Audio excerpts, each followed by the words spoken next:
स्वराज्यासाठी प्राणांची आहुती देणाऱ्या स्वाभिमानी राज्याच्या पराक्रमाची स्मृती कायमस्वरूपी जपण्यासाठी संगमेश्वर येथे आता त्यांचं भव्य स्मारक उभारण्यात येणार आहे। औरंगजेबाच्या सैनिकांनी राजे संभाजी महाराज यांना संगमेश्वर येथील एका देवळात पकडलं होतं। संगमेश्वरमध्ये छत्रपती संभाजी महाराज स्मारक उभारण्यात येणार आहे। बजेटमध्ये अर्थमंत्री अजित पवार यांनी ही घोषणा केली। तसंच आग्रा येथे छत्रपती शिवाजी महाराजांचं स्मारक उभारलं जाईल अशी घोषणा देखील अर्थमंत्र्यांनी केली। याशिवाय पानिपतमध्ये मराठा शौर्य स्मारक उभारलं जाईल अशी घोषणा सरकारने केली। कॉमस्कोर नुसार आता isakal.com आहे देशातील नंबर 1 ची मराठी न्यूज वेबसाईट। प्रत्येक अपडेटसाठी isakal.com ला नक्की भेट द्या।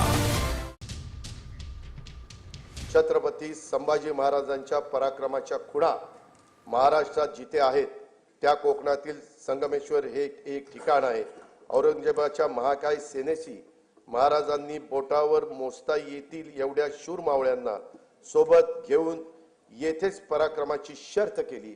स्वराज्यासाठी प्राणाची आहुती देणाऱ्या स्वाभिमानी राज्याच्या पराक्रमाची स्मृती कायमस्वरूपी जपण्यासाठी संगमेश्वर येथे त्यांचं भव्य स्मारक उभारण्याची घोषणा मी त्या ठिकाणी करतो।